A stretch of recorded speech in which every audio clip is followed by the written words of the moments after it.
মহান আল্লাহ তাআলার দরবারে অসংখ্য অগণিত শুকরিয়া আদায় করি যে আল্লাহ তাআলা আপনি আমাকে যাচাই বাছাই করে পাড়া থেকে মহল্লা থেকে বিভিন্ন এলাকা থেকে এই মজলিসে আসার বসার তৌফিকটুকু দান করছেন। নিরিবিলি পরিবেশের মধ্যে বসে কোরআন এবং হাদিস থেকে কিছু বলার এবং শোনার মতো আপনি আমাকে সুযোগ সুবিধা করে দিয়েছেন। সেই জন্যে তারই দরবারে নিয়ামতের শুকরিয়া আদায় করি। সবাই একবার জুড়ে বলে আলহামদুলিল্লাহ। ভাই, আমি কোরআন এবং হাদিস থেকে যা কিছু আলোচনা করি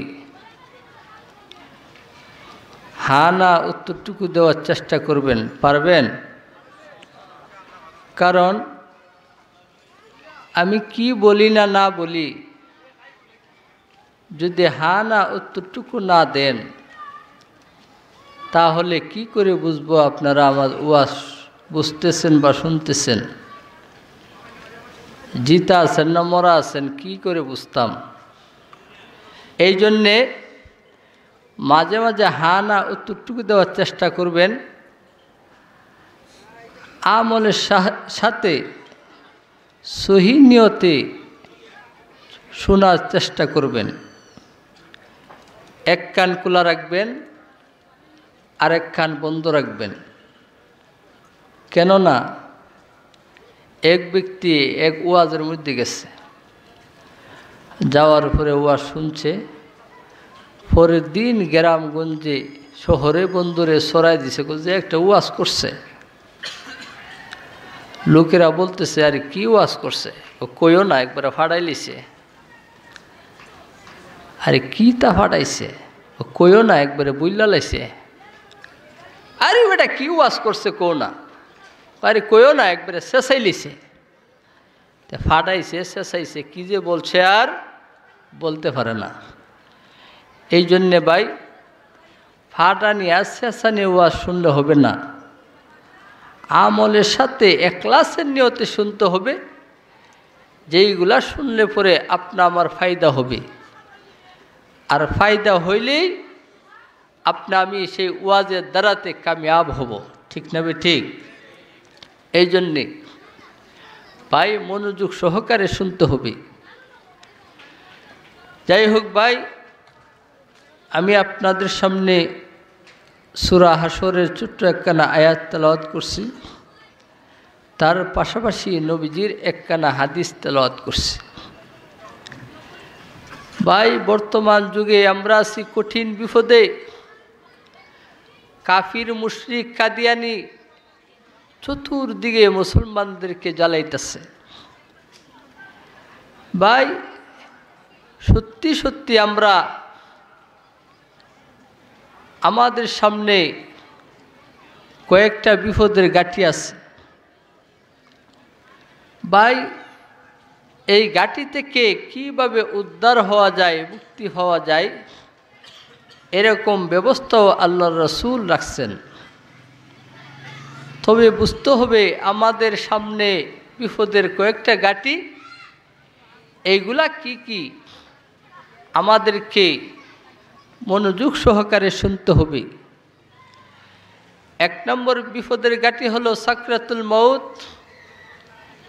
মৌতের হাত থেকে দুনিয়ার কোনো বাহাদুর, দুনিয়ার কোনো এমপি মন্ত্রী,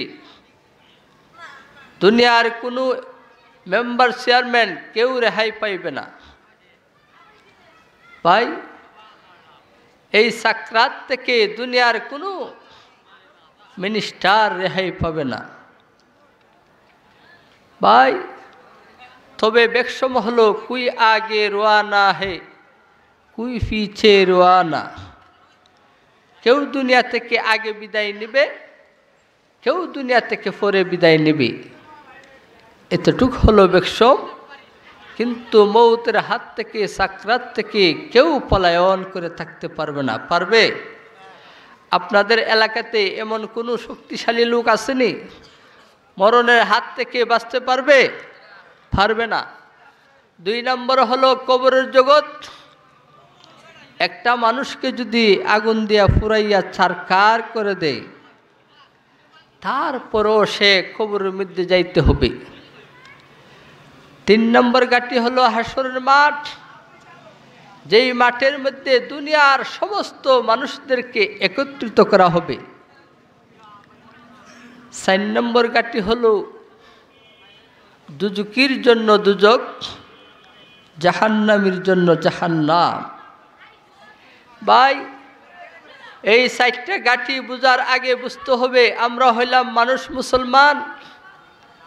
আমরা যারা এখানে ঐক্যবদ্ধ হয়েছি, আমরা খ্রিস্টান নাকি মানুষ মুসলমান?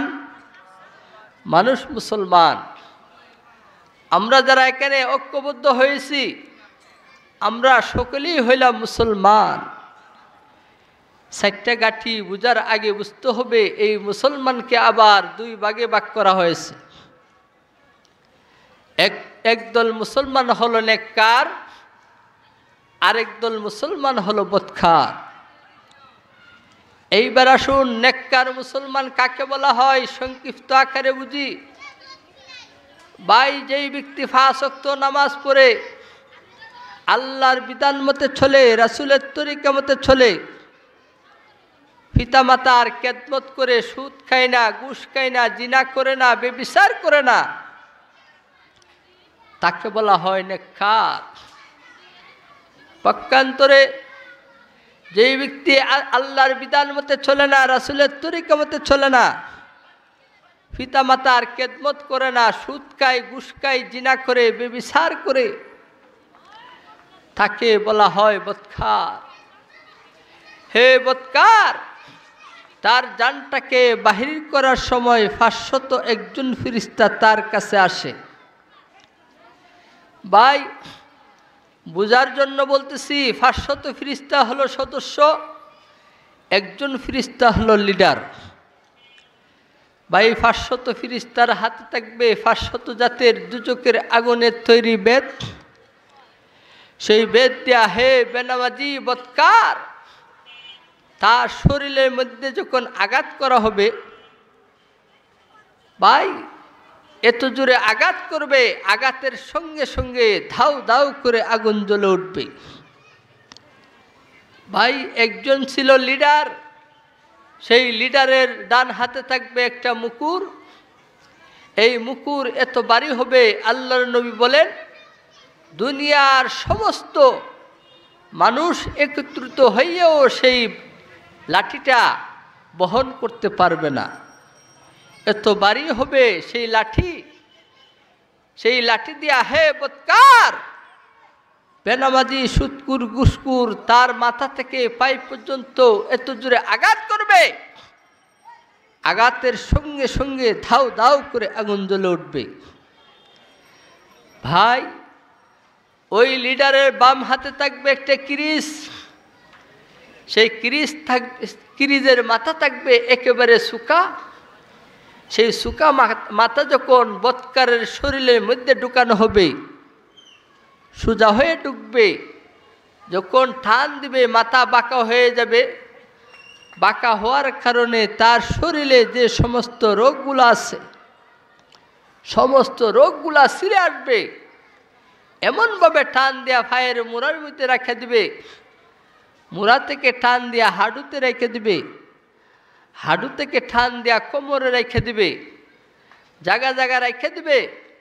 জায়গা জায়গা রাখার কারণ হচ্ছে আল্লাহর নবী বলেন তার মউত যাতে করে কষ্ট হয় এমনভাবে কোমর থেকে টান দিয়া গলার মধ্যে রেখে দিবে, গলা থেকে টান দিয়া নাকে মুখে তার জানটাকে বাহির করবে। পক্ষান্তরে লোকটা যদি নেককার হয়ে থাকে, 501 ফেরেশতা, 500 ফেরেশতার হাতে ছিল 500 জাতের দুজকের আগুনের তৈরি বেত। সেই বেত থাকবে না রে ভাই, বেতের পরিবর্তে 500 ফেরেশতার হাতে থাকবে 500 জাতের আথর। আল্লাহর নবী বলেন, দুনিয়ার সমস্ত বৈজ্ঞানিক একত্রিত হইয়াও 500 জাতের আতরের কালার বলতে পারবে না। সেই আতরগুলা হে নেককার আল্লাহওয়ালা ইমানদার তার শরীরের মধ্যে সুগন্ধ হিসেবে দেওয়া হবে। ভাই, ওই লিডারের ডান হাতে ছিল গদা, লাঠি। সেই লাঠি থাকবে না, লাঠির পরিবর্তে ডান হাতে থাকবে বেহেশতি রাইহান, একটা ফুল। সেই ফুলটা হে নেককার আল্লাহওয়ালা তার নাকের মধ্যে সুগন্ধ হিসাবে দেওয়া হবে। ভাই, ওই লিডারের বাম হাতে ছিল কিরিশ, কিরিশ থাকবে না রে ভাই। কিরিজের পরিবর্তে বাম হাতে থাকবে বেহেশতি একটা সাদা রুমাল। সেই রুমালটা দিয়া হে নেককার আল্লাহওয়ালা তার তুতার নিচে দিয়া আদর সোহাগ দিয়া মায়া মমতা দিয়া প্রেম ভালোবাসা দিয়া তার জানটাকে আস্তে আস্তে বাহির করবি। এইবারে আসুন, যার জানটাকে বাহির করা হয়েছিল গদার আঘাত দিয়া, ওই ব্যক্তিকে যখন কবরের মধ্যে রাখা হবে তখন ভাই মুনকার নাকির 2 জন ফেরেশতা তার কাছে আসবে তাকে প্রশ্ন করার জন্যে। ভাই, এই 2 জন ফেরেশতার আকৃতি নমুনা কিরকম হবে? আল্লাহর নবী বলেন, এদের দাঁত হবে গাভীর শিংয়ের মতো, এদের আওয়াজ হবে ঠাডার মতো, এদের চোখ হবে বিজলির মতো। এরকম ভয়ানক আকৃতি ধারণ করিয়া হে বদকার বেনামাজি সুৎকুর গুসকুর তাকে আসিয়া 3টা প্রশ্ন করা হবে। মার রাব্বুকাম ওয়া মা দীনুকাম ওয়া মা তাকুলু ফি হক হাযার রাজুল। এ মিয়ান, তোমার প্রভু কে, তোমার ধর্ম কি, তোমার নবীকে বাইরে এইভাবে যখন প্রশ্ন করা হইব, এই প্রশ্নের উত্তর দিবে দূরের কথা রে, প্রশ্ন কানা বুঝতে পারবে না। ভাই, এই প্রশ্নের উত্তর দিবে দূরের কথা, প্রশ্ন কানা বুঝতে পারবে না। ভাই, শুধু একটা কথা ছাড়া আর কিছুই বলবে না। কি কথা? হা গাম লা আদরি, হা গা লা আদরি, হা গাম লা আদরি, হা গা লা আদরি। এ ভাই, আফসোস করতে থাকবে, কিছুই জানি না, কিছুই জানি না। এ ভাইয়া, এমন ভাবে বলতে থাকবে, কিছুই জানি না, কিছুই জানি না রে। এ ভাই, দুনিয়া থাকা অবস্থায় যদি কোনো ব্যক্তি আফসোস করে, আফসোসের ফলাফল মিটে, কিন্তু ওই জগতের মধ্যে আফসোস করবে কথা ঠিক রে, কিন্তু আফসোসের কোনো ফলাফল নাই। ভাই, দুনিয়া থাকা অবস্থায় যদি কোনো ব্যক্তি আফসোস করে, আরে আমি যদি একটা ইট দিয়া দালান বাড়ি বানাইতে পারতাম, আমি যদি একটা গাড়ি কিনতে পারতাম, তাহলে তার আফসোস চাহিদা আজকে নয় কালকে, কালকে নয় পরশু তার চাহিদা পূরণ হইতে পারে। কিন্তু পরকালে যাইয়া যদি গদার আঘাত খেয়ে বলেন, আল্লাহ আমাকে দুনিয়াতে ফাটাও, তোমার ইবাদত বন্দেগী এত সুন্দরভাবে আদায় করব, আল্লাহ কি আপনাকে আর দুনিয়াতে ফাটাইব? ফাটাইতো না। ভাই, পক্ষান্তরে লোকটা যদি নেককার হয়ে থাকে, তাহলে এই মুনকার নাকির 2 জন ফেরেশতার আকৃতি নমুনা এরকম ভয়ানক ছিল, এরকম একটাও হবে না, বরং সাদা জগজগ পোশাক পরিধান করিয়া 20 বছরের নজওয়ান হয়ে হে আল্লাহ নেককার তাকে আসিয়া প্রশ্ন করা হবে। মার রাব্বুকাম ওয়া মা দীনুকাম ওয়া মা তাকুলু ফি হক হাজার রাজুল। এ মিয়াম, তোমার প্রভুকে, তোমার ধর্মকে, তোমার নবীকে বাইরে প্রশ্ন করব আরবি ভাষায়, উত্তরটাও দিতে হইব আরবি ভাষায়। ভাই প্রশ্ন করা হবে আরবিতে, উত্তরটাও দিতে হবে আরবিতে। এখন বলতে পারেন হুজুর, আপনারা যারা আলেম মানুষ আছেন আরবিতে ফটফটে উত্তর দিয়ে নেবেন, আমরা যারা আম মানুষ আছি, মূর্খ মানুষ আছি, আমরা কিভাবে উত্তর দিব? আমরা তো আরবি জানি না। ভাই আরবি জানা শর্ত নয়, শর্ত হলো আল্লাহর বিধান মতে, রাসূলের তরিকা মতে নেককার হওয়া। নেককার যদি হতে পারেন, আল্লাহওয়ালা যদি হতে পারেন, তাহলে আপনার জবান থেকে আল্লাহর কুদরতিভাবে উত্তরগুলা বাহির হয়ে আসবে। যেমনভাবে পশ্চিমাঞ্চলের এক মা জননী, সে আরবি জানবে দূরের কথা, শুদ্ধ বাংলা সে পড়তে পারে না, ওই মা জননীকে যখন এমনভাবে প্রশ্ন করা হয়ে থাকে, মার রাব্বুকাম ওয়া মা দীনুকাম ওয়া মা তাকুলু ফি হক হাজার রাজুল। এ মিয়াম, তোমার প্রভুকে, তোমার ধর্মকে, তোমার নবীকে বাইরে ওই মা জননী আল্লাহওয়ালা নেককার, সে আরবি জানবে দূরের কথা রে, শুদ্ধ বাংলাও জানে না। ওই মা জননী আল্লাহওয়ালার কারণে, নেককার হওয়ার কারণে তার জবান থেকে আল্লাহর কুদরতিভাবে গেডার গেট উত্তর বাহির হইয়া গেল। সুবহানাল্লাহ। ভাই তার জবান থেকে আল্লাহর কুদরতিভাবে উত্তরগুলা বাহির হয়ে গেছে। এইবারে আল্লাহ ফেরেশতাদেরকে ডাক দিয়ে বলতেছেন, ফাআকরিশুহু মিনাল জান্নাতি ওয়া আলবিসুহু মিনাল জান্নাতি ওয়াফতাহু লাহুম আবওয়াবান ইলাল জান্নাতি। এ ফেরেশতা, জলদি করো রে, আমার নেককার বান্দার বান্দি প্রশ্নের উত্তর দিতে দেরি হয় নাই। এইবারে তাকে বেহেশতি পোশাক পরিধান করাও রে। লোকটা যদি পুরুষ হইয়া থাকে রে, নতুন বরের মতো সাজাও রে। লোকটা যদি মহিলা হইয়া থাকে রে, নতুন কইনার মতো সাজাও রে। তবে দুনিয়ার সাজ দিয়া নয় রে, তাকে বেহেশতি সাজ দিয়া সাজাও রে। শুধু তাই না রে, এ ফেরেশতা, এইবারে তাকে বেহেশতি সাজ দিয়া সাজাইলে এইবারে তাকে কি করতে হইব? আবওয়াবাল ইলাল জান্নাতি। এ ফেরেশতা, এইবারে তাকে 8টা জান্নাত, জান্নাতের ডাইরেক্ট কালেকশন কুলিয়া দে রে। শুধু তাই না রে, ডাইরেক্ট কালেকশন কুলিয়া তাকে বাতাস দিতে হইব। কি বাতাস রে? বাঙালি না লন্ডনী না রে নাগ, তাকে বেহেশতি এয়ার কন্ডিশনে বাতাস দিতে হইব। বেহেশতি এয়ার কন্ডিশনে বাতাস একটা দুইটা নয় রে, 7 তুফতি কালেকশন কুলিয়াগ তাকে এয়ার কন্ডিশনে বাতাস দিতে হইব। ভাই তাকে বেহেশতি এয়ার কন্ডিশনে বাতাস দেওয়া হবে। এইবার আসুন 3 নম্বর গাটি, যার জানটাকে বাহির করা হয়েছিল গদার আঘাত দিয়া, তাকে ভাই হাসরের মাঠের মধ্যে উলঙ্গ অবস্থা অন্ধ বানিয়ে উঠাবে।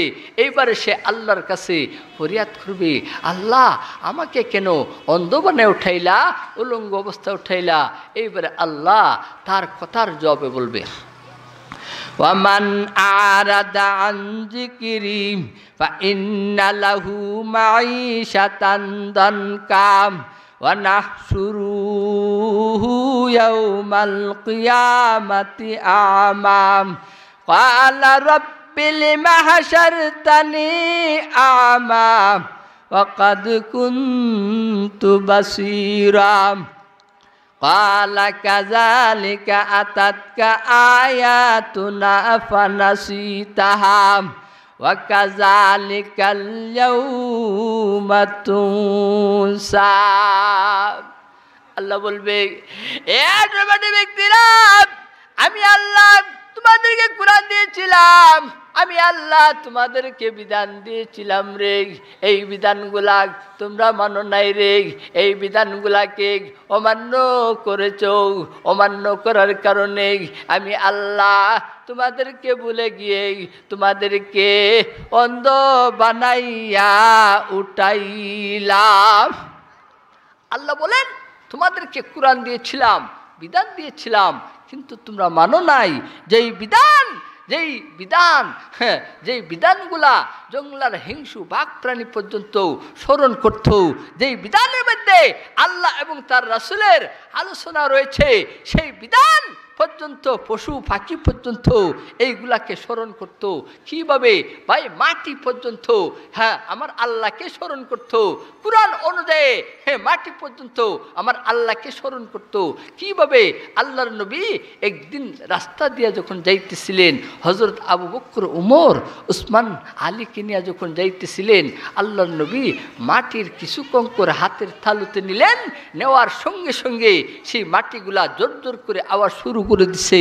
এইবারে হযরত আবু বকর, উমর, উসমান, আলী জিজ্ঞেস করতেছেন, ওগো আল্লাহর নবী, আপনার হাতের তালুতে যে মাটিগুলা জোর জোর করে আওয়াজ শুরু করে দিছে, জোর জোর করার আওয়াজ তো আমরা কারণটা বুঝলাম না, তার কারণটা কি? এইবারে আল্লাহর নবী বলেন, হে আবু বকর, উমর, উসমান, আলী, এরা তো জোর জোর করে আওয়াজ করে না, এরা আমার আল্লাহ নামের তাসবিহগুলা জপতেছে। কন্যা সুবহানাল্লাহ। ভাই শুধু তাই না ভাই, যেই জঙ্গলার মধ্যে দিনের বেলা সারিবদ্ধ হইয়া মানুষ যাইব দূরের কথা, এমন জঙ্গলার মধ্যে যখন আমার দাউদ গভীর রজনীতে গেলেন, তখন কিরকম ধারণ করতেন আল্লাহ পাক এক আয়াতের মধ্যে বলেন, ওয়াসাখখারনা মা দাউদাল জিবালা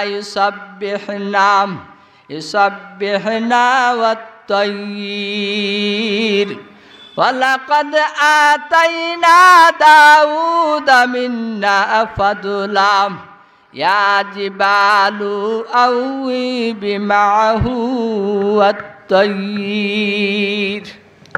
আল্লাহ বলেন, এ দুনিয়ার মানুষ, কান পাতিয়া শুনো রে, এমন জঙ্গলাতে, যে জঙ্গলের মধ্যে দিনের বেলা মানুষ সারিবদ্ধ হইয়া যাইব দূরের কথা রে, এমন জঙ্গলাতে আমার দাউদ যখন গভীর রজনীতে গেল রে, আমার দাউদ যখন গভীর রজনীতে গিয়া আমার আল্লাহ নামে তসবিহগুলা শুরু করে দিল রে, জঙ্গলার হিংসু বাঘ প্রাণী যা কিছু আছে রে, এইগুলা আমার দাউদকে কামড় দিবে দূরের কথা রে। আমার দাউদের চতুর্দিকে সারিবদ্ধ হইয়া দাঁড়াইল। শুধু তাই না রে, আমার দাউদ যখন মধুর কণ্ঠে কুরআন তেলাওয়াত শুরু করলো রে, আর রহমান আল্লামাল কুরআন। এ দুনিয়ার মানুষ, আমার দাউদ যখন এমন ভাবে কুরআন তেলাওয়াত শুরু করলাম, জঙ্গলার হিংসু বাঘ প্রাণী তারা আমার দাউদকে কামড় দিবে দূরের কথা রে। আমার দাউদের চতুর্দিকে সারিবদ্ধ হইয়া দাঁড়াইল। শুধু তাই না রে, আমার দাউদের সঙ্গে তারাও জফা শুরু করে দিল, আল্লাহু আল্লাহ, আল্লাহু আল্লাহ। এইভাবে আমার দাউদের সঙ্গে তারাও জিকির করতেছে। ভাই, জঙ্গলার হিংসু বাঘ প্রাণী পর্যন্ত আমার আল্লাহকে স্মরণ করি, আর আমরা মানুষ হইয়া নামাজ পড়ি না। কিভাবে নামাজ পড়তে হবে, কিভাবে জীবনটাকে গঠন করতে হবে। ভাই, সারাদিন সারাক্ষণ শুধু মোল্লা বেড়াইতে কিভাবে ফার দেওয়া যায়, কুরআনের বিরুদ্ধে কিভাবে কথা বলা যায়, রাসূলকে নিয়ে কিভাবে কটূক্তি করা যায়, রাসূলকে নিয়ে কিভাবে ধোঁকা দেওয়া যায়, এই নিয়ে চিন্তা গবেষণা করি। অথচ আল্লাহ বলেন, হ্যাঁ হাসর মাঠের ব্যক্তিরা, তোমাদেরকে এই জন্যেই আমি অন্ধ বানিয়ে উঠাইলাম। তোমাদেরকে কুরআন দেওয়া হয়েছিল, বিধান দেওয়া হয়েছিল, কিন্তু এইগুলা মানো নাই। না মানার কারণে তোমাদেরকে এইভাবে উঠাইলাম। শুধু তাই না, হাসরের মাঠের মধ্যে তোমাদেরকে দাঁড়ায় থাকতে হবে। কতদিন দাঁড়ায় থাকবে? আল্লাহ পাক আরেক আয়াতের মধ্যে বলেন, ইয়াউমিন কানা মিকদারুহু কামসিনা আলফাসানাম ফাসবির সাবরান জামিলাম ইন্নাহুম ইয়ারাউনাহু বাঈদাম ওয়া নারাহু কারীবা। আল্লাহ বলেন 9 কোটি 30 লক্ষ মাইল ঊর্ধ্বে সূর্যটা মাত্র রে 1 মাইল ঊর্ধ্বে করিয়া দেওয়া হইব। মাথার গাম পায়ে যাইব, পায়ের গাম মাথা যাইব, হইরান ফেরেশান হইয়া যাইব। ওই রিমান্ডের মাঠে রিমান্ডের শাস্তিতে দাঁড়ায় থাকতে হইব। কতদিন দাঁড়ায় থাকবে? আল্লাহ বলেন কামসিনা আলফাসানাম। ওই রিমান্ডের মাঠে রিমান্ডের শাস্তিতে একটা নাগ 50,000 বছর দাঁড়াইয়া থাকবো। সুবহানাল্লাহ। ভাই হে বৎকার বেনামাজি 50,000 বছর দাঁড়ায় থাকতে হবে। কান ফাতিয়া শুন, খালি সুদ কাজ আর ঘুষ কাজ। কান ফাতিয়া শুন, হাসরের মাঠের মধ্যে কতদিন দাঁড়ায় থাকবে। পক্ষান্তরে লোকটা যদি নেককার হয়ে থাকে, আল্লাহওয়ালা হয়ে থাকে, তাহলে কতদিন দাঁড়ায় থাকবে। আল্লাহ বলেন কোন নেককার 1 ঘন্টা, কোন নেককার আধা ঘন্টা রে, কোন নেককার 1 মিনিট, কোন নেককার 1 সেকেন্ড।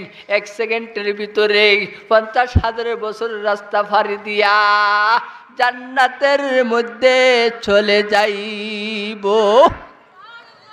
ভাই নেককার যদি হয় তাহলে 1 সেকেন্ডের ভিতরে 50,000 বছর রাস্তা ফাড়ি দিয়া জান্নাতের মধ্যে চলে যাইব। এইবার আসুন 4 নম্বর গাটি, দুজকির জন্য দুজক। ভাই খেয়াল আসেনি, যার জানটাকে বাহির করা হয়েছিল লাঠি দিয়া, গদার আঘাত দিয়া, তাকে যখন কবরের মধ্যে রাখা হবে, ভাই দুজকের মধ্যে প্রবেশ করানো হবে, তাকে আল্লাহর কুদরতি ভাবে এত কঠিন শাস্তি দেওয়া হবে। শাস্তির কারণে সে হয়রান পেরেশান হয়ে যাবে। দেখবেন তো যারা মোটা মানুষ একটু দূর দেয়, দূর দেওয়ার পরেই তার যে একটা হয়রান পেরেশান লাগে, তার শরীর দিয়া শুধু গাম বাইর হয়। ঠিক তদ্রুপভাবে তাকে যখন শাস্তি দেওয়া হবে, শাস্তি দেওয়ার কারণে তার হয়রান পেরেশান হয়ে যাবে, তার পানির পিপাসা হবে, পেটে খিদা লাগবে। এইবারে আল্লাহর কাছে ফরিয়াদ করবে, আল্লাহ আমার পেটের খিদা, পানির পিপাসা, খিদা নিবারণ করার জন্যে কিছু খাবার দাও। এইবারে আল্লাহ তার পেটের খিদা, পানির পিপাসা নিবারণ করার জন্যে খাবার দিবে। কি খাবার দিবে? আল্লাহ পাক এক আয়াতের মধ্যে বলেন, লা ইয়াযুকুনা ফিহা বারদাও ওয়ালা শারাবান ইল্লা হামিমাও ওয়া গাসসাকাম জাযাআও ওয়াফাকাম ইন্নাহুম কানু লা ইয়ারজুনা হিসাবাম ওয়া কাযযাবু বিআয়াতিনা কিযাবাম। আল্লাহ বলেন, এ জাহান্নামী, তারা সিলে কাটতে থাকবো, হয়রান ফেরেশান হইয়া যাইব। যাওয়ার কারণে আল্লাহ বলবে, তুমি কেন সিল্লা কাটতেছ রে? এইবারে সে বলবে, আল্লাহ পেটের খিদা, পানির পিপাসা নিবারণ করার জন্য খাবার দাও গো মৌলা। এইবার আল্লাহ তার পেটের খিদা, পানির পিপাসা নিবারণ করার জন্য কি দিব রে? আল্লাহ বলেন, তার পেটের খিদা, পানির পিপাসা নিবারণ করার জন্যে আমি আল্লাহ গাছাকের ব্যবস্থা করেছি। ভাই আল্লাহ বলেন, তার পেটের খিদা, পানির পিপাসা নিবারণ করার জন্যে গাছাকের ব্যবস্থা করলাম। ভাই গাছাক শব্দটা হলো আরবি। গাছাক কি? তাফসীরকারগণ গাছাকের 3টা ব্যাখ্যা লিখছেন। এর মধ্যে 1 নম্বর ব্যাখ্যা হইল, এ জাহান্নামী, সে যখন জাহান্নামের মধ্যে প্রবেশ করব রে, সিল্লা কাটতে থাকবো, হয়রান ফেরেশান হইয়া যাইব। যাওয়ার কারণে তার শরীর থেকে গাম বাইর হইব। সেই গামগুলা হলো গাছাকের 1 নম্বর ব্যাখ্যা। গাছাকের 2 নম্বর ব্যাখ্যা হইল, এ জাহান্নামী, যে জাহান্নামের মধ্যে প্রবেশ করব রে, তার শরীরের মধ্যে জখম করা হইব, জখম হওয়ার কারণে ওই জায়গা থেকে ফুস বাইর হইব। সেই ফুসগুলো হলো গাছ থেকে 2 নম্বর ব্যাখ্যা, গাছ থাকের 3 নম্বর ব্যাখ্যা হইল এ জাহান্নামী। সে যখন জাহান্নামের মধ্যে প্রবেশ করব রে, তার শরীরের মধ্যে আঘাত করা হইব, আঘাত করার কারণে ওই জায়গা থেকে রক্ত বাইর হইব। সেই রক্তগুলা হলো গাছ থেকে 3 নম্বর ব্যাখ্যা। ওই 3টা জিনিস একত্রিত করিয়া তাকে দেওয়া হইব, নে রে নে, তোর পেটের কিদা পানির পিপাসা দূর কর। শুধু তাই না রে, এইগুলাকে গরম করিয়া তার মুখের মধ্যে ডালিয়া দেওয়া হইব। ডালিয়া দেওয়ার পরে সাথে সাথে তার পেটের ভিতরে যত নারী বুড়ি আছে রে, সব কিছু গলিয়া যাইব। গলিয়া গেলে তো মরিয়া যাওয়ার কথা রে। আল্লাহ বলেন লা ইয়ামুতু ফিহা ওয়ালা ইয়াহইয়া। এ দুনিয়ার মানুষ, ওই জগতের মধ্যে মরণ হবে না রে, আবার সিলা কাতে থাকবো। আল্লাহ পেটের কিদা দূর হয় নাই, পানির পিপাসা দূর হয় নাই, আমাদেরকে খাবার দাও গো মৌলা। এইবার আল্লাহ ওই জিনিসগুলা তার মুখের মধ্যে দিব রে। দেওয়ার সাথে সাথে পিছনের রাস্তা দিয়ে বাইর হইয়া যাইব, আবার সিলা কাটতে থাকবো। আবার ওই জিনিসগুলা তার মুখের মধ্যে দিব, আবার সিলা কাটতে থাকবো। আল্লাহ বলেন এটাই হলো দুচুকির জন্য সবচাইতে নরমেল শাস্তি। ভাই এটাই হলো দুচুকির জন্য সবচাইতে নরমেল শাস্তি। ওই 4টা জিনিস থেকে ভাই বাঁচতে হলে বলছিলাম এই হলো 4টা গাঠি, এই বিপদের গাঠি। এই বিপদগুলা থেকে যদি বাঁচতে হয় তাহলে ভাই আমাদের ভিতরে একটা জিনিস আছে, সেই জিনিসটাকে সাজাইতে হবে। আমাদের ভিতরে একটা মাংসর টুকরা আছে, সেই মাংসর টুকরাটাকে সাজাইতে হবে। সেই মাংসর টুকরাটা কি? আল্লাহর নবী এক হাদিসের মধ্যে বলেন আলা ইন্না ফিল জাসাদি মুদগাতান ইজা সালুহাত সালুহাল জাসাদু কুল্লুহু ওয়া ইজা ফাসাদাত ফাসাদাল জাসাদু কুল্লুহু আলা ওয়া হিয়াল কলব। আল্লাহর নবী বলেন এ আমার উম্মত, তোমার ভিতরে একটা জিনিস আছে রে, ওই জিনিসটাকে যদি সাজাইতে পারো রে, তাহলে তোমার ভিতর বাইর যা কিছু আছে রে সব কিছু সাজিয়া যাইব। তোমার ভিতরে একটা জিনিস আছে রে, ওই জিনিসটাকে যদি সংশোধন করতে পারো রে, তাহলে তোমার ভিতর বাইর যা কিছু আছে রে সব কিছু সংশোধন হইয়া যাইব। ওই জিনিসটা কি রে? আল্লাহর নবীর ভাষায় ওই জিনিসটার নাম হইল রে কলব। ভাই ওই জিনিসটার নাম কি? কলব। সেই কলবটাকে সাজাইতে হবে। ভাই এখন আসুন কলবটাকে কিভাবে সাজাইতাম বলছেন, কলবটাকে সাজাইতাম, এটা কিভাবে সাজাইতে হবে আল্লাহ পাক এক আয়াতের মধ্যে বলেন ওয়ামা আতাকুমুর রাসূলু ফাখুযুহু ওয়ামা নাহাকুম আনহু ফান্তাহু। আল্লাহ বলেন এ দুনিয়ার মানুষ, তোমার কলবটাকে কিভাবে সাজাইবে? তোমাদের নবী যা কিছু আদেশ করেছেন তা তোমরা পালন করবে। তোমাদের নবী যা কিছু নিষেধ করেছেন তা তোমরা বর্জন করো। ভাই আল্লাহর নবী যা কিছু আদেশ করছেন তা আমরা পালন করতাম, যা কিছু নিষেধ করছেন তা আমরা বর্জন করতাম। তাহলে ভাই বোঝা গেল আল্লাহর নবীজির তরিকায় মুক্তি আছে। আল্লাহর নবীজির ইতিহাস খুঁজে দেখেন, ওই তরিকায় মুক্তি আছে। নবীজি হলেন কুরাইশ বংশের, কুরাইশ বংশের ব্যাখ্যা বিশ্লেষণ করে দেখেন, ওই তরিকায় মুক্তি আছে। নবীজি হলেন আব্দুল্লাহ ছেলে, আব্দুল্লাহর ইতিহাস খুঁজে দেখেন, ওই তরিকায় মুক্তি আছে। নবীজির দাদা আব্দুল মুতালিব, আব্দুল মুতালিবের ইতিহাস খুঁজে দেখেন, ওই তরিকায় মুক্তি আছে। কিন্তু ভাই বর্তমান যুগে তরিকা বাতাওরা দল অভাব নাই রে ভাই। 8 রশির তরিকা, 13 রশির তরিকা, 16 রশির তরিকা, লালসা বাবার তরিকা, কত তরিকা বাইর হয়েছে রে ভাই। অথচ আল্লাহর নবী বলেন তোমাদের নবীজির তরিকায় তোমাদের কল্পটাকে সাজাও, কিন্তু তরিকা বাতাওরার লোক বাংলাদেশে অভাব নাই। জডাওয়ালা পীর, ল্যাংটা পীর, কত পীর বাইরেছে ভাই, কত ধরনের রশির মধ্যে দরিয়া টানতেছে। অথচ আল্লাহ বলেন তোমাদের নবীজির তরিকায় মুক্তি আছে। তোমাদের নবীজি যেই তরিকায় তোমাদেরকে শিক্ষা দিছেন সেই তরিকা মোতাবেক তোমরা কি করো, তোমরা চলো। কেননা আল্লাহর নবীজি ওই বিদায় হজ্জের ভাষণের মধ্যে বলে দিয়ে গেছেন, হে আমার উম্মতরা, তোমাদের জন্য দুইটা জিনিস রেখে যাচ্ছি। এই দুইটা জিনিস যদি কোনো ব্যক্তি ভালোভাবে আঁকড়িয়ে ধরতে পারো তাহলে তোমরা কোনো দিন পথভ্রষ্ট হবে না, গুমরাহি হবে না। সেই দুইটা জিনিস কি? আল্লাহর নবী এক হাদিসের মধ্যে বলেন, তারাকতু ফীকুম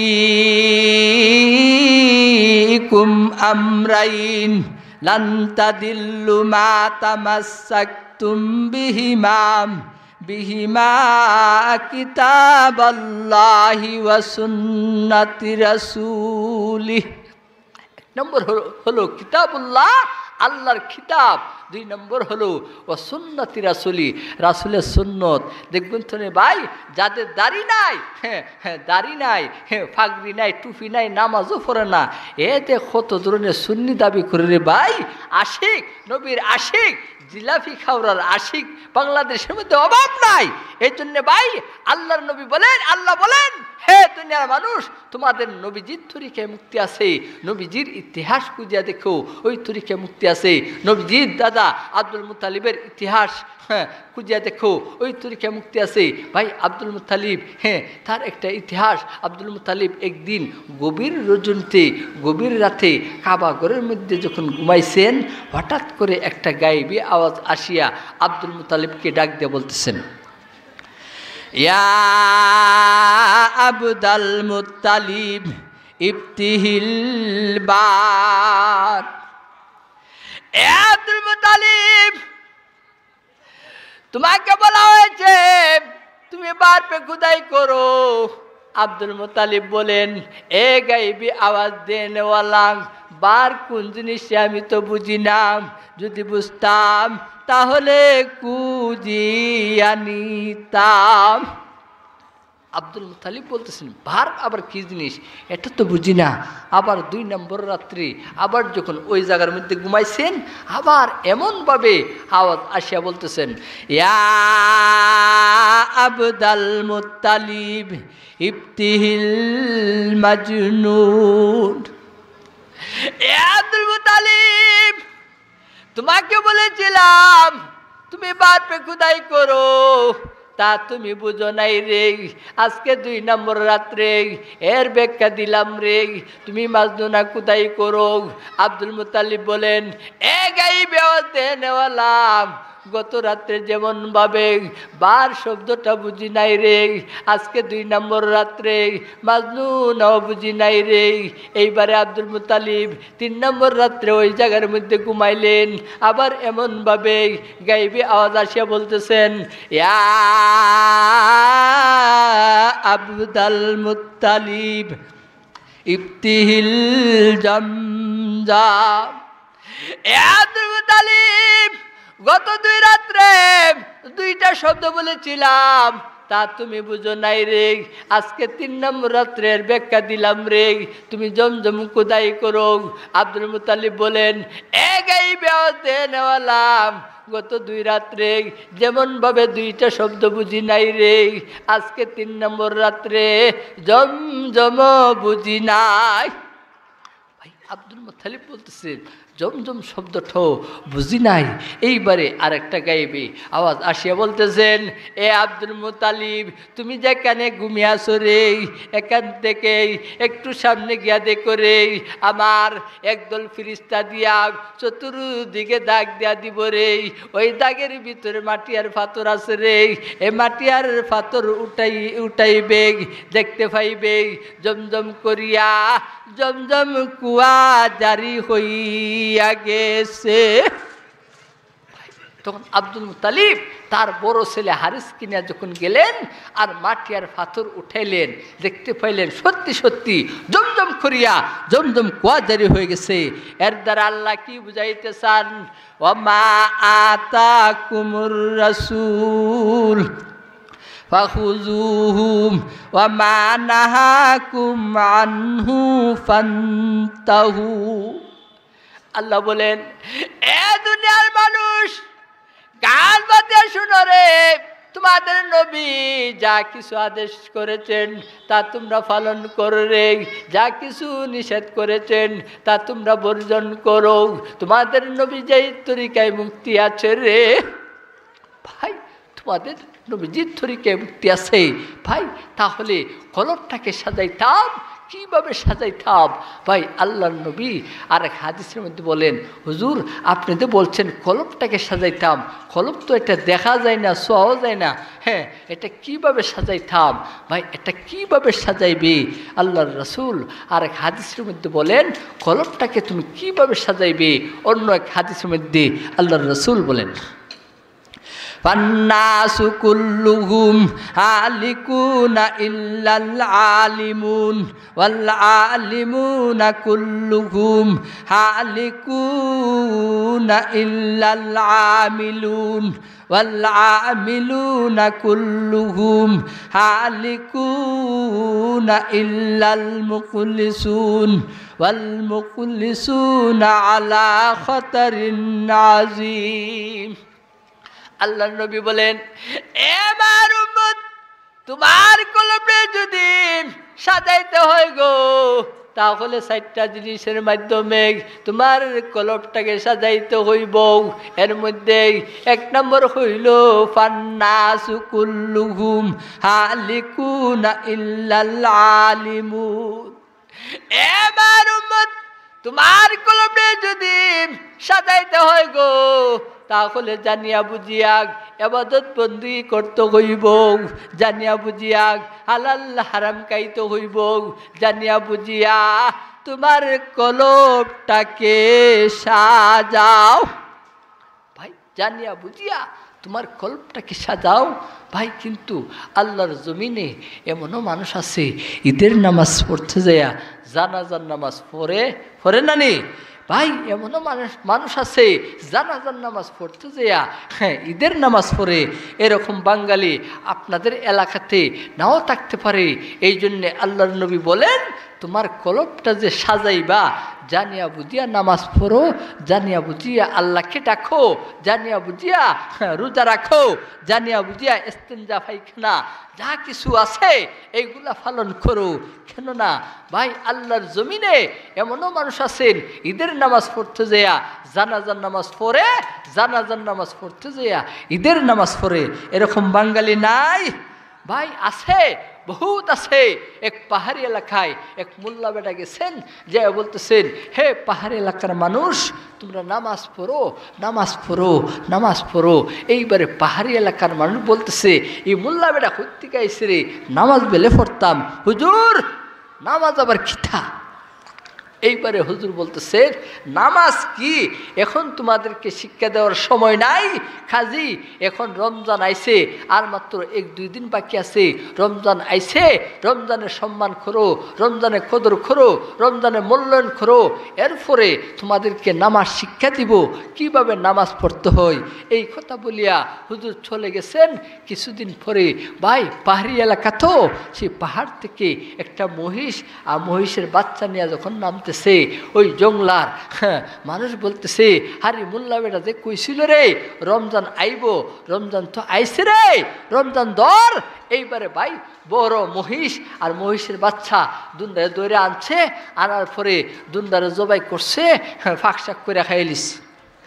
কিছুদিন পরে ওই মোল্লা বেটা ওই এলাকাতে গেছে, যা বলতেছেন, হে পাহাড়ি এলাকার মানুষ তোমরা কি রমজানের সম্মান করছো, কদর করছো?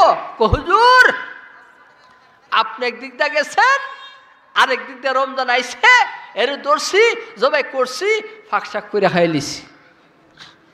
এইবারে মোল্লা বেটা বলতেছেন, আস্তাগফিরুল্লাহ আস্তাগফিরুল্লাহ। হুজুর আস্তাগফিরুল্লাহ সহ খাইলিছি। অর্থাৎ বড়টা হচ্ছে রমজান আর ছোট রয়েছে আস্তাগফিরুল্লাহ। এইবারে হুজুর একটা দমক দিচ্ছেন, সব বেয়াদব, এটাকে রমজান বলা হয় না। এইবারে ভাই সবাইকে দমক দিচ্ছেন, দমক দেওয়ার পরে সবাই স্তব্ধ হয়ে গেছে। এবারে বলতেছেন তোমরা সারিবদ্ধ হয়ে দাঁড়াও, তোমাদেরকে নামাজ শিক্ষা দিব। এইবারে ভাই সারিবদ্ধ হয়ে দাঁড়ালো, দাঁড়ানোর পরে এইবারে মোল্লা বেটা নামাজ পড়তেছে, বলতেছে আমি যা যা করি তোমরা তা করবা। এইবারে মোল্লা বেটা দাঁড়াইছেন, 1 রাকাত পড়ছে, 2 রাকাত পড়ে যখন তাশাহুদ শুরু করছে আর তাহিয়াত শুরু করছে, পাহাড়ি এলাকা তো জঙ্গলার এলাকা, সেই পাহাড় থেকে 2টা কুকুর ঝগড়া করতে করতে ভাই সামনের দিকে আগাইতেছে। এইবারে মোল্লা বেটা মনে মনে ভাবতেছে, আরে এখন যদি হাত দিয়ে একটা নাড়া না দেই তাহলে আমার উপরে আইসা পড়বো। হ্যাঁ, আদি যুগে মসজিদগুলা খোলামেলা ছিল, বেড়া ছিল না ভাই, খোলামেলা ছিল। সেই খোলামেলা মসজিদ তখন কুকুর ঝগড়া করতে করতে যখন সামনের দিকে আগাইতেছে, এইবারে মোল্লা বেটা বলতেছেন, আরে এখন যদি ডান হাত দিয়া আস্তে একটা নাড়া না দেই আমার উপরে আইসা পড়বো আর আমার আশ্রয় লিব। এখন করি কিতা? এইবারে মোল্লা বেড়া আস্তে একটা নাড়া দিছে, হাত দিয়া হেস হেস করে যখন নাড়া দিছে, যত মুসল্লি আছে এরাও শুরু করে দিছে হেস হেস। এইবারে ভাই মোল্লা বেড়ার একটা রাগ উঠছে, আমি দিলাম হ্যাঁ কোন কারণে আর এরা দিতেছে কোন কারণে। এইবারে মোল্লা বেড়ার রাগ উঠছে, রাগ উঠার পরে মারছে একটার ঘুরে সোর যখন মারছে রে ভাই, এরা হেস সাইরা সরাসরি লেগেছে। এইবারে মোল্লা বেটা কী করবে? এখন যদি আমি দৌড় না দিই তাহলে আমার দিব সর, মারছে ওইটা দৌড় যখন মারছে হেরাও সরাসরি সাইরিয়া হেরাও দৌড়তেছে। এইবারে ভাই মোল্লা বেটা যায় উষ্টা খাইয়া পড়ছে, এরাও যায় উষ্টা খাইয়া পড়ছে।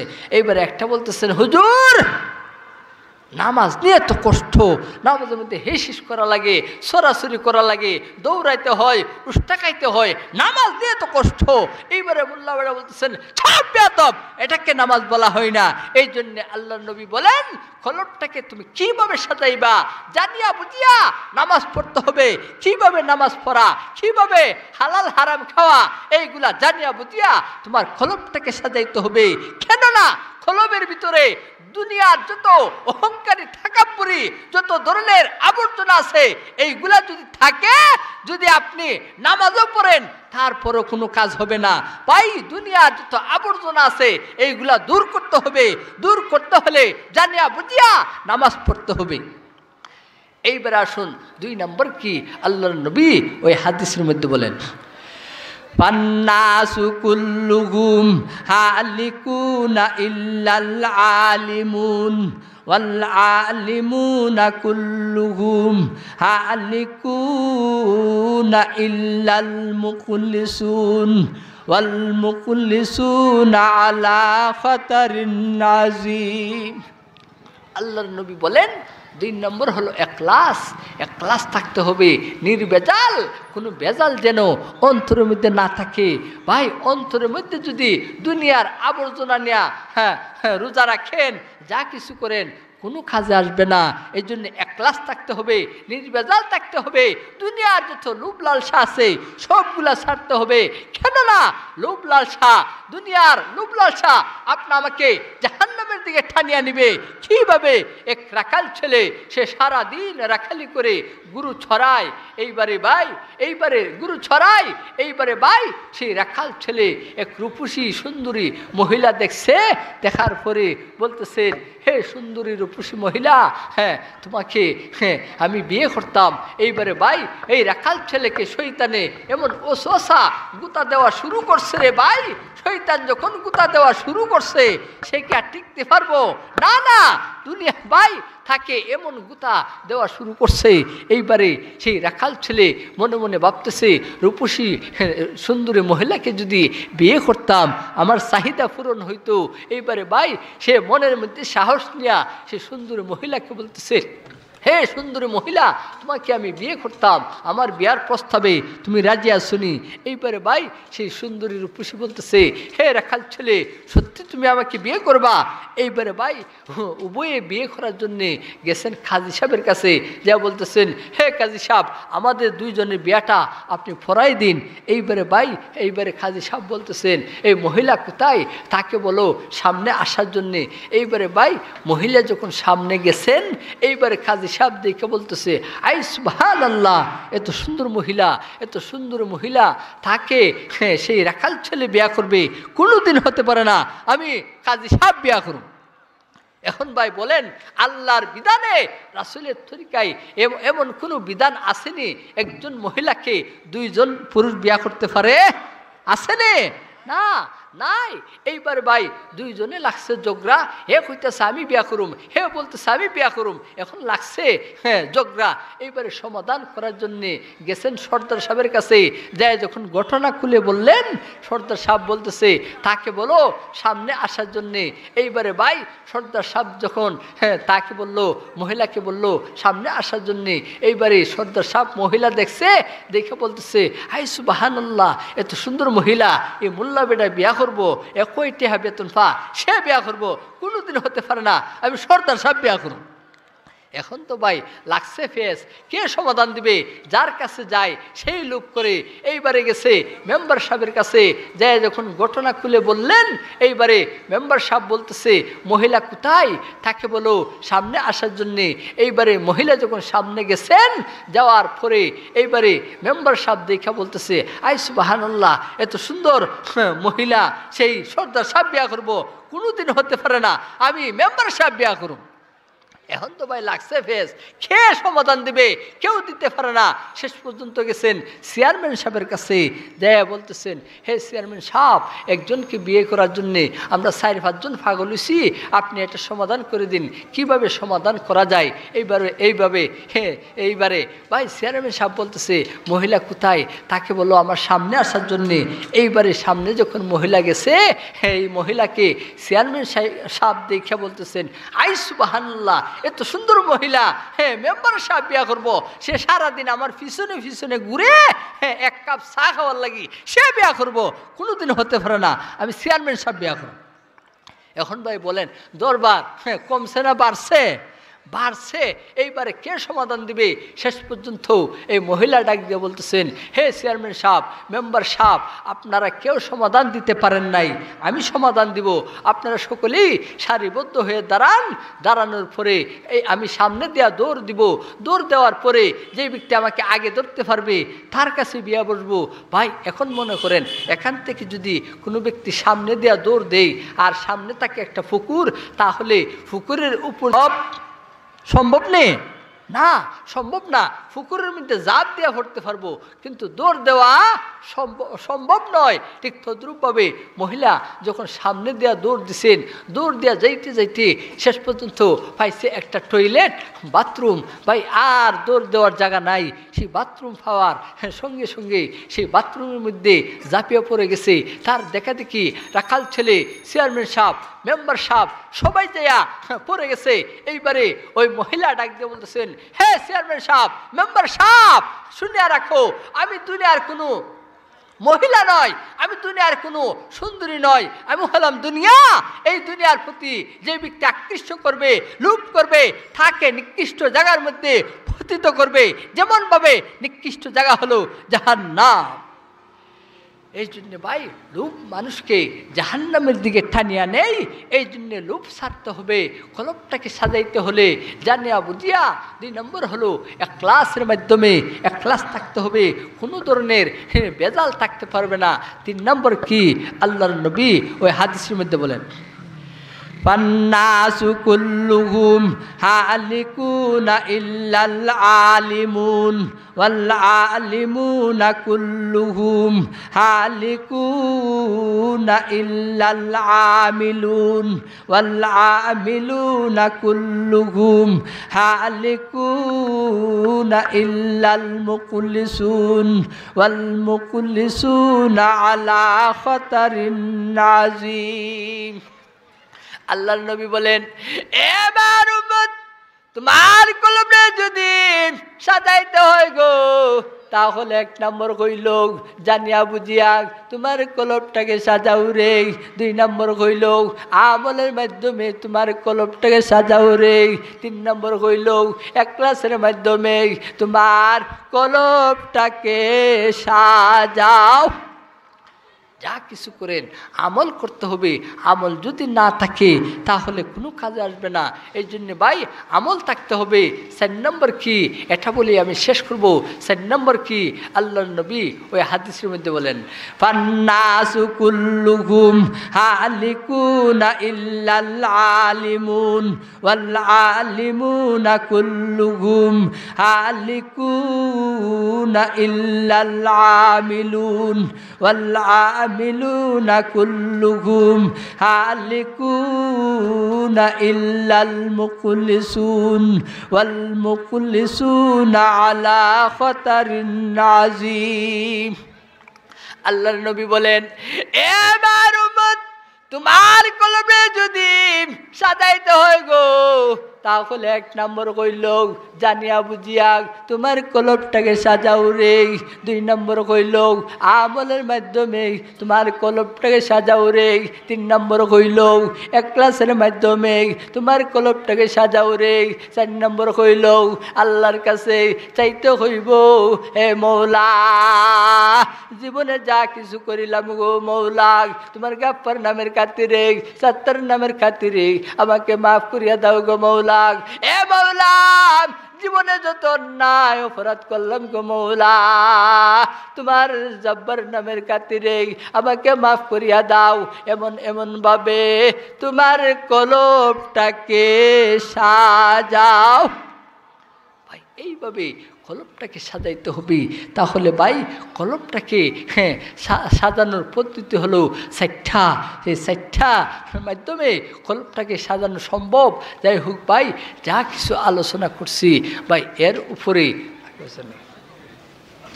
সমত শেষ ভাই, যা কিছু কুরআন এবং হাদিস থেকে আলোচনা করছি ভাই এর উপরে আল্লাহ পাক আপনা আমাকে সকলকে আমল করার তৌফিক দান করুক। ভাই দুনিয়া যত মাজার পূজারি আছে, দুনিয়া যত রূপলালসা আছে, এইগুলা ছাড়তে হবে। কেননা এইগুলার হুঁশিয়ারি দিয়ে আল্লাহ পাক এক আয়াতের মধ্যে ঘোষণা করছেন যে দুনিয়া যত গাছ পূজারি, মাজার পূজারি, মাছ পূজারি, দেবতা পূজারি যা কিছু আছে এইগুলা ছাড়তে হবে। কেননা এইগুলাকে হুঁশিয়ারি দিয়া আল্লাহ পাক সূরা ইয়াসিনের মধ্যে এক আয়াত নাযিল করছেন, ওয়াশ-শামসি তাজরি লিমুস্তাকাররিল লাহা যালিকা তাকদীরুল আজিজিল আলিম ওয়াল কমারা কাদ্দারনাহু মানাজিলা হাত্তা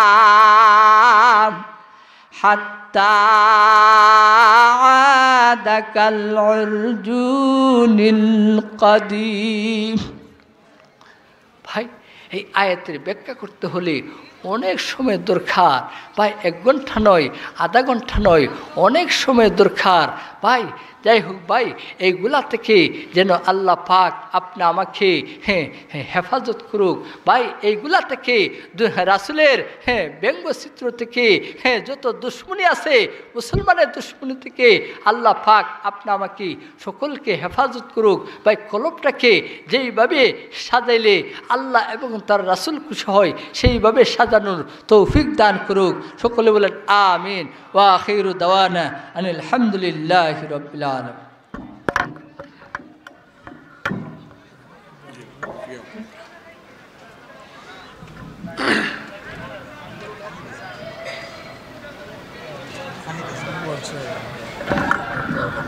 সব হতে লাগাই না না খাইবে।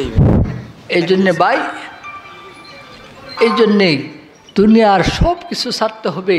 কেননা এইগুলাকে ভাই জাহান্নাম থেকে যদি বাঁচতে হয় তাহলে এই মাজার পূজারি, সব পূজারি এইগুলা ছাড়তে হবে। কেননা জাহান্নাম অতি নিকটে ভাই, অতি নিকটে। কীভাবে নিকটে? আল্লাহর রাসূল এক হাদিসের মধ্যে বলেন, ইন্না জাহান্নামা তাহতাল আরদিস সাবিআ। আল্লাহর নবী বলেন জাহান্নাম হলো পৃথিবীর থল দেশে। ভাই জাহান্নাম কোথায়? পৃথিবীর থল দেশে। জাহান্নামকে হাসরের মাঠের মধ্যে টানিয়ে আনা হবে। কিভাবে টানিয়ে আনা হবে। আল্লাহ পাক এক আয়াতের মধ্যে বলেন, ওয়াজিআ ইয়াউমাইযিম বিজাহান্নাম ইয়াউমাইযি ইয়াতাযাক্কারুল ইনসানু ওয়া আন্না লাহুয যিকরা। ভাই এই আয়াতের ব্যাখ্যার মধ্যে লেখেন, ভাই জাহান্নামকে কিভাবে টানিয়ে আনা হবে। জাহান্নামের মধ্যে ৭০,০০০ লাগাম থাকবে। বাইরে ওই জাহান্নামকে কিভাবে আনা হবে আল্লাহ বলেন, এই আয়াতের ব্যাখ্যার মধ্যে বলেন, এ দুনিয়ার মানুষ, জাহান্নামকে কিভাবে আনা হইব জানো নি রে? এই জাহান্নামের মধ্যে ৭০,০০০ লাগাম দেওয়া হবে। ৭০,০০০ লাগামের ভিতরে ৭০,০০০ ফেরেশতা থাকবো। এক একটা লাগামের ভিতরে ৭০,০০০ ফেরেশতা থাকবো। এই ফেরেশতাগুলা তাকে টানতে থাকবো। টানতে টানতে হাসরের মাঠের দিকে নিয়ে যাইব। নেওয়ার পরে সেই জাহান্নাম সুসু করিয়া আওয়াজ করতে থাকবো। সুসু আওয়াজ করতে করতে হাসরের মাঠের মধ্যে উপস্থিত হইব।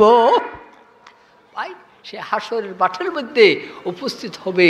ভাই জাহান্নাম কত ভয়ানক। সেই জাহান্নাম থেকে যদি বাঁচতে হয় আমাদেরকে কি করতে হবে? আল্লাহর বিধান মতে, রাসূলের তরিকা মতে চলতে হবে। কেননা ভাই আজরাইল আপনা আমাকে কাউকে ছাড়বে না। যার উসিলা করে আকাশ বাতাস নদী নালা খাল বিল পর্যন্ত ভাই সৃষ্টি করছেন, উনি পর্যন্ত দুনিয়ার জমিনে থাকতে পারেন নাই। আল্লাহর নবী এক হাদিসের মধ্যে বলেন, আল্লাহর নবী যখন মেরাজের রাত্রে হযরত জিবরাইল সাথে আরও ৭০,০০০ ফেরেশতা নিয়ে যখন রওনা দিলেন, এইবারে ভাই ৭টা আকাশ ৭টা শূন্যস্থান ফাড়ি দিয়া যখন উপরে উঠলেন, এইবারে আল্লাহর নবী জিবরাইলকে বলতেছেন, হে জিবরাইল এই অফিসটা খার। এইবারে জিবরাইল বলতেছেন, ওগো আল্লাহর নবী এটাই হলো হযরত মিকাইল আলাইহিস সালাতু ওয়াস সালামের অফিস। এইবারে আল্লাহর নবী হযরত জিবরাইলকে নিয়ে আরে একটু উপরে গেলেন রে। যাওয়ার পরে আরেকটা অফিস পাইয়া বলতেছেন, ও জিবরাইল এই অফিসটা কার রে? এইবারে জিবরাইল বলেন, ও আল্লাহর নবী এটাই হলো হযরত ইসরাফিল আলাইহিস সালাতু ওয়াস সালামের অফিস। এইবারে আরেকটু উপরে গেল রে। যাওয়ার পরে আরেকটা অফিস পাইল। এইবারে আল্লাহর নবী বলেন, ও জিবরাইল ওই অফিসটা কার রে? এইবারে জিবরাইল বলেন, ও গো আল্লাহর নবী এটাই হলো আমি জিবরাইল আলাইহিস সালাতু ওয়াস সালামের অফিস। এইবারে ভাই জিবরাইল অফিস পর্যন্ত আল্লাহর নবী গেলেন। এইবারে আল্লাহর নবী জিবরাইলকে নিয়ে আরও উপরে গেলেন রে। যাওয়ার পরে আরেকটা অফিস পাইলেন। পাওয়ার পরে আল্লাহর নবী বলেন, ও জিবরাইল এই অফিসটা কার রে? এইবারে জিবরাইল বলেন, ওগো আল্লাহর নবী এটাই হলো মালাকুল মউত হযরত আজরাইল আলাইহিস সালাতু ওয়াস সালামের অফিস। ভাই আজরাইলের অফিস পর্যন্ত আল্লাহর নবী গেলেন। যাওয়ার পরে হযরত জিবরাইল আলাইহিস সালাতু ওয়াস সালামকে হাতে ধইরা সেই অফিসের মধ্যে ঢুকলেন। ঢুকার পরে ভাই দুইটা জিনিস দেখতে পাইলেন। কয়টা জিনিস? দুইটা জিনিস।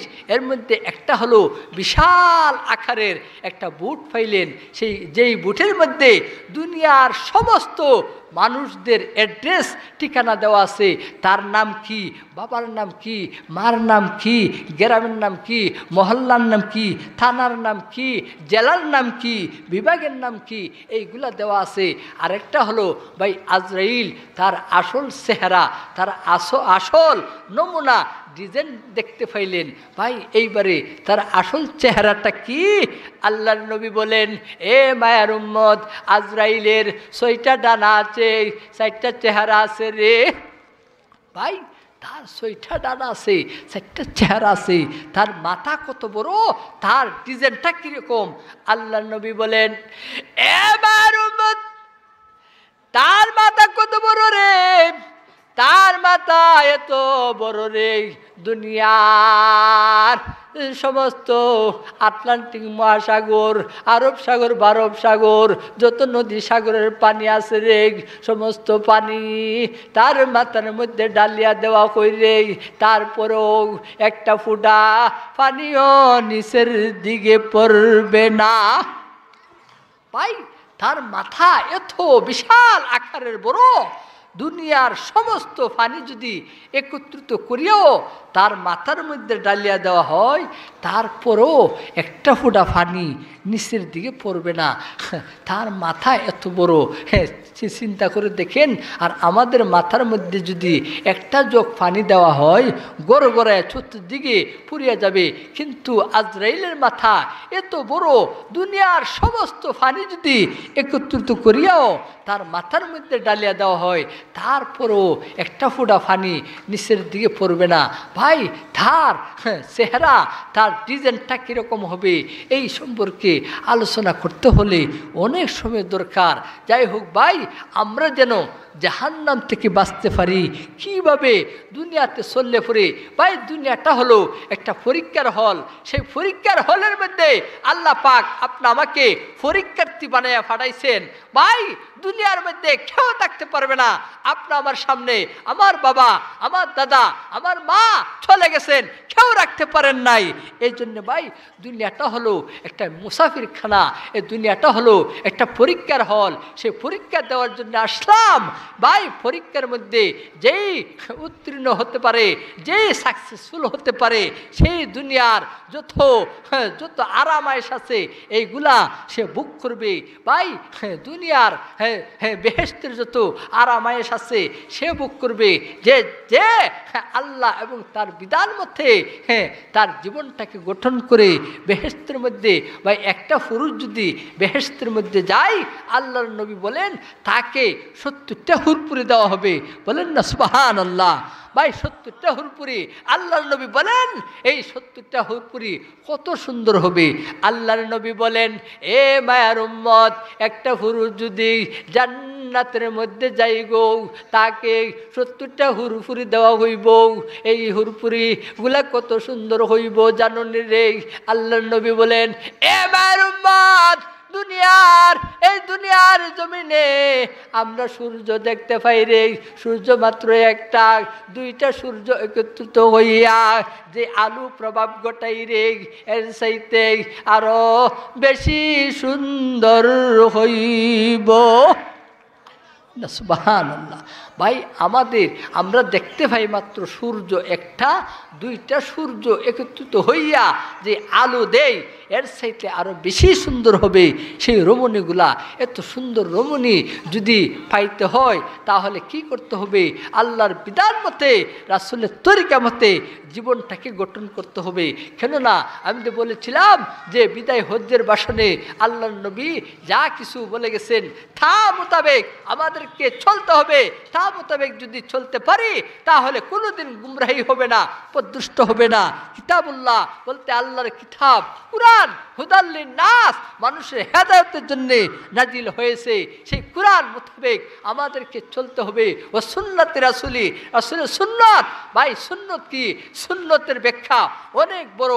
ভাই টুপি দিতে হবে, দাড়ি রাখতে হবে।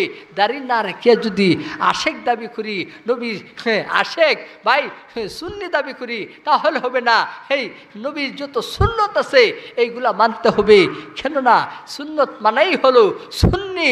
ভাই ওহাবি বলতে আল্লাহর জমিনে কেউ নাই। ভাই ওহাব হলো আল্লাহর একটা গুণবাচক নাম, সেই নাম হলো ওহাব। ওহাব হলো আল্লাহর গুণবাচক নাম, এই জন্য ওহাবি বলতে কেউ নাই। ভাই এই জন্যে আল্লাহ যেন আপনি আমাকে যতদিন পর্যন্ত রাখেন ততদিন পর্যন্ত আল্লাহর বিধান মতে, রাসূলের তরিকা মতে চলার তৌফিক দান করুক। সকলে বল আমিন। ওয়া আখিরু দাওয়ানা আনিল হামদুলিল্লাহি রাব্বিল আলামিন।